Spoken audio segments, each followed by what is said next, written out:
Dusty Slay. All right. What's happening? We're having a good time. How are you, sir?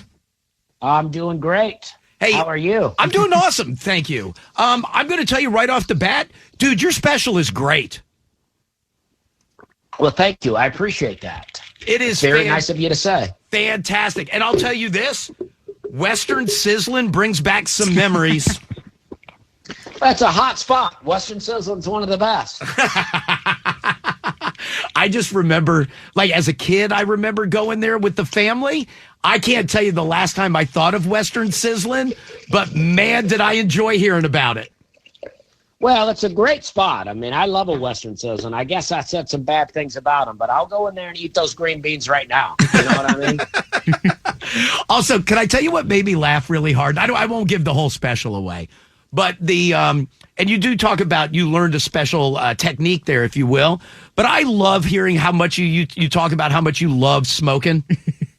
Oh, yeah. Well, smoking hurts my body, and I can't keep doing it, but I love doing it. I'll be honest with you. Did you ever, when you were smoking, when did you quit, by the way? I haven't smoked a cigarette in 12 years. I smoke cigars here and there, and I love those, but it's nothing like a cigarette. It's the real inhale of the cigarette that makes it so special. Dusty, I couldn't agree more. You're preaching to the choir, sir. Did you when you were smoking? Did you smoke on stage when you were doing would you do stand up and smoke on stage? No, unfortunately, I never lived in a place that would allow that. What? And I lived in Charleston, South Carolina. They banned smoking inside long ago, and also it's a real. I'm not going to say I never had a cigarette on stage. I may have, but I was not where I'm at now. I wasn't at a real confident level with comedy to just be up there smoking, Now, were you doing stand up or had it already been stopped because I remember talking to some comics like when they stopped doing when you couldn't smoke in DC anymore, right? And I felt horrible because I would go to like the Improv here and I'd go see comics and I'd sit and I'd smoke it out in the crowd. But you would hear comics go like, yeah, I mean, it's weird, but man, is it nice not to have 400 people blowing smoke in your face all night? Yeah, well, I've for sure done comedy in places where you can smoke in there, but like I wasn't smoking anymore. Like I didn't start working the road until about 10 years ago, and I quit smoking cigarettes about 12 years ago. I got right. It. So I've been in places where you can smoke in, and it's like this and that. It's like I love smoking inside. I love walking into a place and there's smoking going on in there because there's just something that feels old school American about it. Amen. Amen, but Dusty. At the same time, I like wearing the same shirt for 4 or 5 days in a row without having to wash it. Now you say you gave up smoking at the same time you gave up drinking, and then you started dipping, and that's done. Like, what are your do you have any vices left? Well, I'm losing them all. I'll tell you that. I was into cigars for a long time, but I haven't had a cigar in about 2 months, and yeah, I mean, I was smoking and drinking like I loved it. I was just doing it a lot. And one day I just felt really bad. I was just like, I'm going to take a little break. So I stopped drinking. And then that next day I was hungover and I was smoking a cigarette in the hallway of my apartment complex where you probably weren't allowed to smoke. And I was having a hard time pulling on the cigarette. Like, it's like I didn't have the lung capacity to pull on the cigarette. And I'm like, what am I doing? But I still craved the nicotine. So I went and bought a can of dip, which is what I used to do all the time. Anytime I would smoke till my lungs hurt, I would dip till my lungs recovered. And I dipped for about 2 or 3 days. And then something was just happening to me. It felt like the dip, I was driving in the car and it felt like somehow the dip was like pulling me into the car and I could just feel every bump in the road. And and I just threw out the dip and never looked back. Oh, wow. I love dipping too. I mean, man, there's nothing more fun to me than putting a dip in at the beginning of a long drive. Oh man, it's beautiful. It just feels good. Now, Dusty, let me ask you this. And again, I'm going to try not to give away too much of the special. Is the hand washing stuff legit? Well, I mean, maybe it's a little exaggerated. I'll say that because, I am washing my hands out here sometimes. But this is what I'm saying. I just think it's out of control. It's just like everywhere it's like I'm not performing surgery out here. I'm not serving food. And we're acting like I'm supposed to be some sterile human being out here. And I'm just like, I pee a lot, I drink a lot of water. I pee a lot. And I'm like, the inside, I'm not trying to be graphic here, but the inside of my pants stays protected by 2 layers of clothing at all times. I mean, it is not dirty in there, And I'm not peeing on my hands out here. So I'm like, I just don't understand what I'm washing off all the time. I just love when you get in the whole thing of just, I'll get the water running, but that's it. Yeah. Well, I'm like, I've told people before, I go, the only reason I'm washing my hands is because you're in here right now.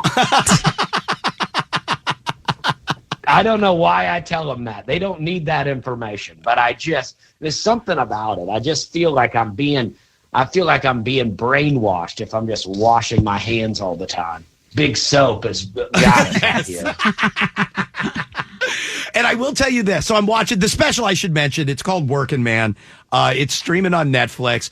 And I literally paused the special to fire up YouTube to go see if you were being honest about your TED Talk. And by God, you were being honest. Yeah, well, it is true. And I realized after telling the joke for a while, actually, I started telling this joke in D.C. at the D.C. Improv. And I realized as I was, after I told the joke for about 6 months, that I was a little off on what I said about pooping in a David's bridal, but the sentiment's the same. That kind of stuff bothers me. It bothers me when I said this, and then I go watch it, and I go, that's not exactly what I said. But I didn't want to change it because I like the wording. But yeah, I mean, I just went out. I was just trying to ride the wave, just trying to be funny off the last person that was on stage. And then I couldn't believe that they left that in. I was like, come on, guys. Who's your editor here? Now, Dusty, the special Working Man, you taped it in Knoxville. Nashville is home. Why? How did you end up choosing the Bijou Theater in Knoxville? Well, I wanted to, everything I film, I do so much comedy in the South and the Midwest, and then every time I need to film something, I end up going to New York or LA to film, and I like those places, but I'm like, this is just not where I'm doing most of my comedy. So I wanted like a Southern or Midwestern place. Tennessee's really right there in the mix, and I live in Nashville, but I do comedy in Nashville like at least once a month. I put on a show in Nashville. So I was like, I don't really want to film in the city where I'm doing comedy all the time. Right. Because I want these jokes to be fresh. And I never really get a chance to do comedy in Knoxville because there's no comedy club there. So I thought, this is perfect. And the Bijou Theater, friends of mine, Leanne Morgan, Henry Cho, they're from Knoxville. They've done that theater a bunch of times. They love it. They spoke highly of it. And so I was fortunate enough for them to let me do it there. And I sold out 2 shows, and it couldn't have been better. I mean, I'm so happy with how the special turned out, and I'm not happy with how everything turns out when I film things. But this one is, yeah, you film something and you go, well, I wish I would have said this. I would have done it this way. I wish this looked like this. But everything is perfect to me with this special. For me, the way I wanted it to be, I love it. You know what's weird to me? How does Knoxville, my kid goes to Tennessee, so I've been to Knoxville, I don't know, a handful of times, right? How does Knoxville not have a comedy club? Well, they used to have a comedy club.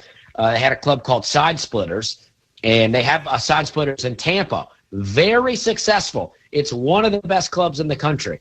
So I don't know why it didn't work in Knoxville, but somebody told me this. They told me that during football season, they could not get anyone to go to the comedy club. I believe that. Yeah. Yeah. That I Especially believe. on Saturday, no one would go. Right. Yeah. No, I can see that. I can see that.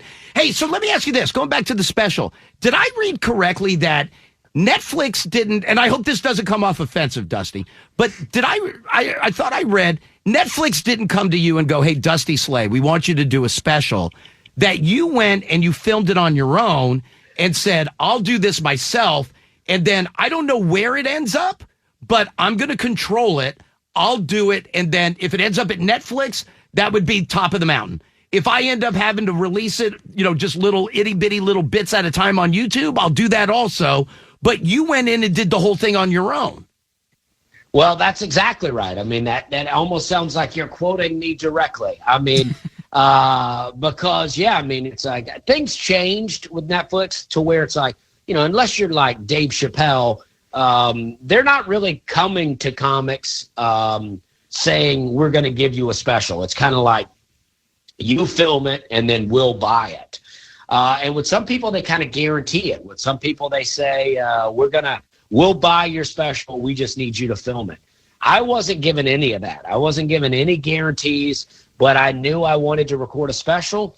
I knew I had a great hour that I really liked, and I wanted to get it filmed. So I said, you know what, I'm just going to do it, and I'm going to make sure that it's good enough quality that Netflix will buy it if they like it. And then that's what I did. And I said, if Netflix, obviously Netflix is who I want to buy it, but if they don't, we'll try somebody else. And if not, I'll just go to YouTube. Right. And I wasn't in the room when it was sold to Netflix, but I imagine they said something like, well, this is one of the best specials we've ever seen, so we have to buy it. Although I will tell you this, I read a review. I was reading a couple of reviews of the special. Here's my favorite one. They called it an instant classic. He tells the audience we're having a good time, and he is goddamn right they are. Yeah, I thought that was, I was like, whoa, they're really dropping a GD right in here like that. And, but I was like, normally I'm not for a GD, but I was like, this actually felt powerful. It felt good, that's one of my favorite reviews that I've ever had written. That was the Paste magazine one. Yeah. That's one of my favorite write-ups I've ever read. I was like, wow, this is so great. I was very appreciative of them. I even tried to find that writer and send them an email, but I couldn't figure out how you do that. I'm sure somebody knows. I just was so happy with it. I was like, this is so nice.